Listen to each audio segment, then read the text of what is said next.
Dumating si Kuting, 2022. Ano ang unang mga nangyari dyan? Brown out.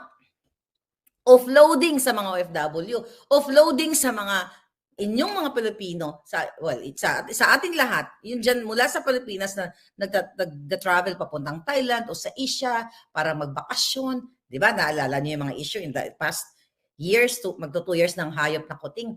Yan yung mga issue ibinigay, yan yung mga ibinigay ni Kuting ng administrasyon ito. Brown out, pangingikil, paglunok ng $300 ng isang taga airport. Di ba? Remember yung may Thai, okay? Nag-stop over lang siya, nag-layover lang siya sa Pilipinas, ninakaw yung kanyang $300, tapos nilunok. Dahil para hindi, maitago niya, tangin. Nakita nyo, ang ligasiya ng putang ng gobyerno. Bago maging First Lady yung hayop na yan, ginasika-sika lang ng kanyang mga kamag-anak na aranetang may pera talaga. At siya ay isang surot na dugyot na pinipilit na tumaas. Wala naman tayong problema kung mahirap ka, mayaman. Hindi ko naman sinabing mayaman ako eh. You know my story. Di ba? Mahirap din ako. Pero, hindi ako nagnanakaw sa katulad dito na nagso-social climbing, na nag-i-enjoy ng pulburon, ng alak, ng mga drama sa Malacanang at naapektuhan ang taong bayan. Kahit tayo mag-emote-emote, mag-drama tayo, sip-sip ng wine o kung ano man sinisip-sip mo, as long as hindi galing sa pera ng bayan, wala tayong maging problema yan.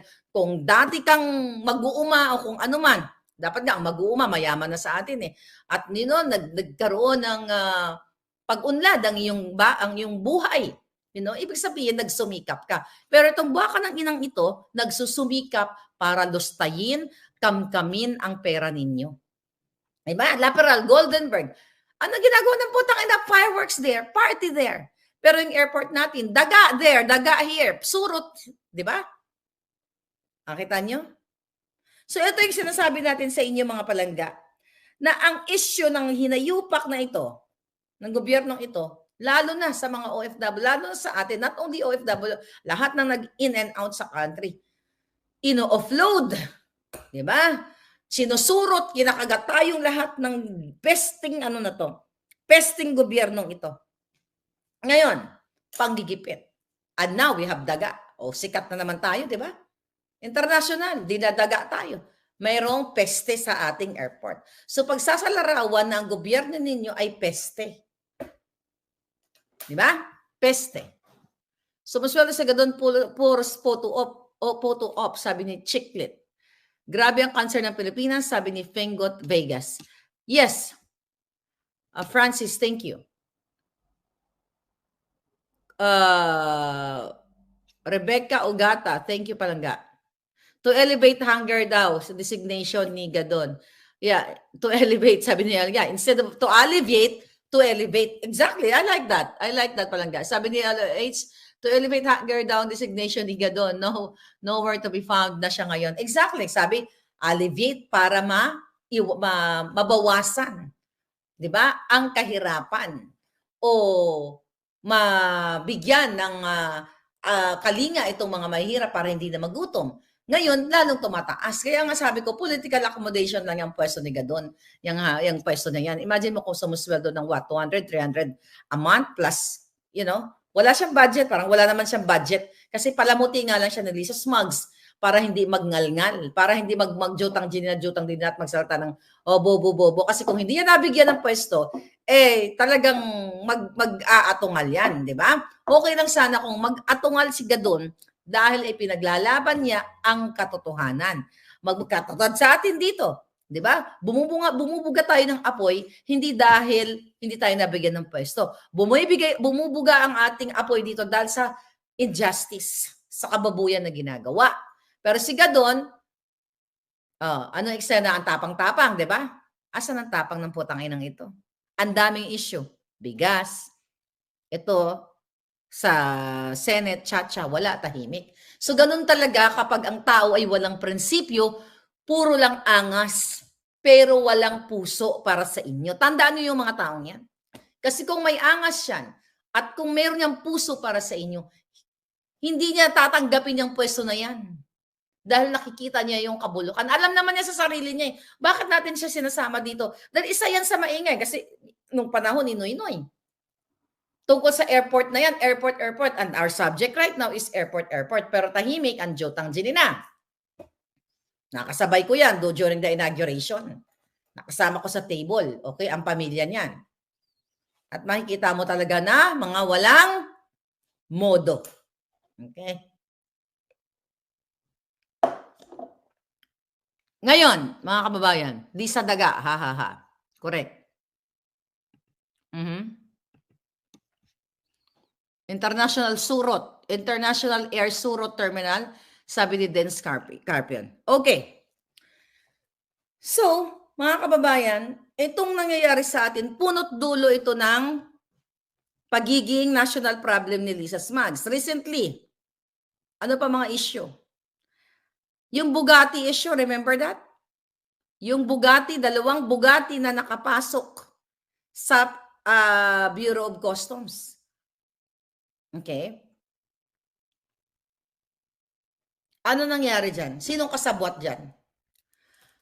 Nalaman, mga kababayan, na ang declaration ng LTO, okay, at ang declaration ng presyo nitong Bugatti na to ay hindi nagkatugma. At eto, ulitin natin, sino ba ang pwedeng magpapasok ng jutang ng Bugatti na yan o kahit anong mga produkto na smuggled kung hindi bigyan ng basbas ng mga kasabwat ni Kuting, ni Lisa dyan sa Bureau of Customs o sa mga port.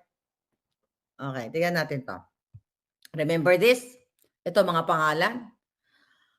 Remember Michael Ma, paulit-ulit kong sinasabi sa inyo. At ito pa, yung mga medyo nakakaligtas sa vlog natin na pinangalanan sa Kongreso. Okay? Lu Jin-ang, Andrew Chang, okay? Beverly Perez, Manuel Tan, okay?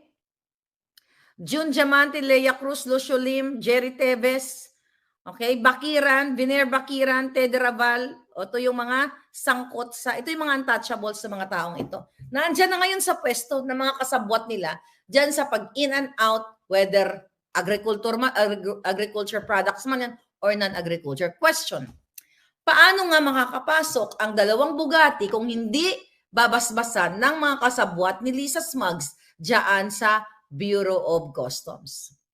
Kasi mga palangga, imagine mo, pinalitaw na tigwa 1 million pesos lang ang Bugatti o pinresyohan lang ng 1 million. Okay? Dahil na bukelya na sila ngayon dyan sa jutang ng pagpasok nila ng Bugatti na yan, Bugatti Chiron, na kung saan ang halaga niyan is 165, like to almost $3 million. So imagine mo, dineclare lang nila 1 million. Sinong buang? Sinong smuggler? Okay? Ang nagpasok niyan. Sinong smuggler at sinong kasabwat? Kung matino ang gobyernong ito, matino yung Bureau of Customs na yan, o kahit sa ang port area, 1 million pesos, yung Bugatti sports car, pag nakita mo pa lang yan, kung ikaw ang receiving, kunyari, ikaw nagre-receive ng mga papeles dyan sa Bureau of Customs, kung yan ay ginagawa ng mga hinayupak na yan, ang trabaho nila para i-check ito mga ipinapasok at labas na mga, smuggled nga di ba? Paano nila i-check kung sila ay kasabwat?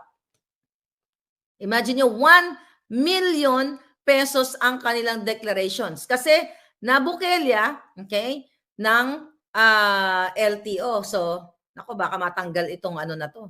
Okay? Matanggal na naman ang nakabukelya nito.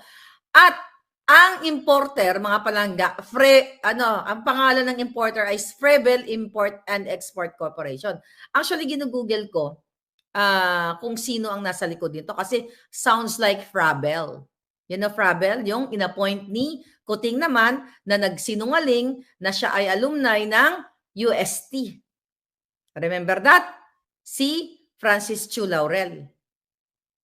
Talagang andan, iniisip ko kung ito bang Frebel o Frabel, although magkaiba ng spelling, but if you know something, let me know kasi hinahanap ko sa Google kung ano ang koneksyon ng inappoint ni Kuting na si Chu Laurel dyan sa agriculture, na wala pa rin, hindi pa rin nasusolusyonan ang smuggling dyan, ang connection niya dito sa Frebel na to. Frebel, F-R-E-B-E-L, na kung saan yan ang nagpapasok ng Bugatti Chiron na ito, mga palangga.